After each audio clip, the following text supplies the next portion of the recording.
Hi, George here, and in this video I'll be showing you how you can use the Photoshop Elements Camera Raw to improve this picture here. Fairly easy adjustment, but this does require the Camera Raw editor. Let me show you how that's done. I'm just going to close this one down like that. Go up here to File. You want to come down to Open in Camera Raw. This actually is a separate editor from the regular Photoshop Elements editor. I'll show you that right here. And let's just find that picture. I have it right down here in my set of pictures, and it's right here. Choose Open. And we're now in the Camera Raw editor. If I move this around, you can see this actually is floating on top of the regular Photoshop Elements editor. So it's not part of the editor, it's a separate program.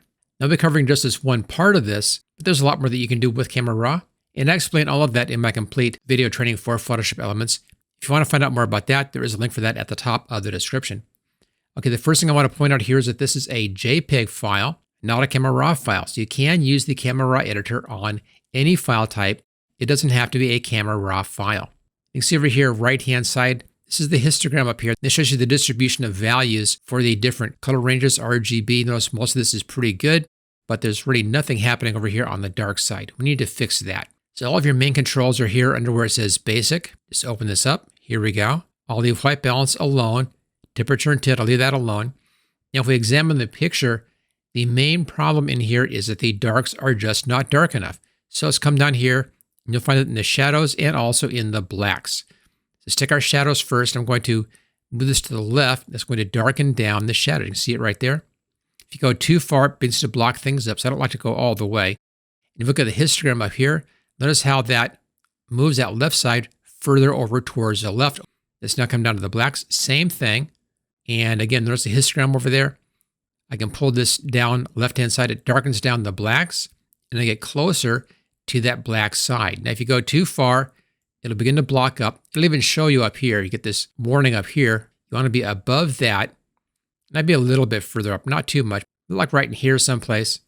And that really richens up those blacks. Let's come back to our shadows. I'll rock this back and forth a little bit to see what that looks like. Not seeing much difference in here on the shadows, so I think we can. So if you want to go back to the 0 point, just double click on the pointer. Let's now check the rest of our settings. Go up to exposure, left and right on exposure.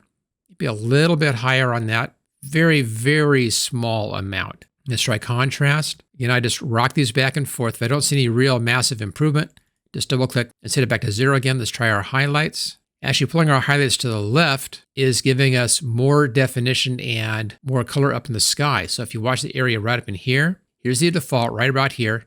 Go to the left. It's actually darkening down the sky, getting some more imagery happening up there, get more clouds showing. I think I like that better, get some of that blue sky showing through, so we'll do that. We've already tested our shadows. Let's test our whites in here. Just a little bit up on the right side, just kind of makes these sparkle a little bit better in there. And there we go. Now down below, sometimes a little bit of clarity can help. Most of the time, though, I'll leave that one alone. Vibrance and saturation both come in and increase saturation. Now, vibrance will tend to stay away from your midtones. So it's kind of a softer way of adding in more saturation. Just a little bit of that sometimes will help. Saturation adds saturation to all of the range, and that does tend to be much stronger of an effect. If you want to get rid of the color, using saturation to the left is an easy way to do that. Most of the time, though, I'll try vibrance because it's a more subtle control. And I think that's looking really good. Once you're happy with the look, you can come down here, and notice we have open as copy, cancel, and done. What this is talking about is opening up this inside of the Photoshop Elements editor back here. So if you don't want to damage your original image, what I recommend doing is open as copy. I'll click on that. Here we go.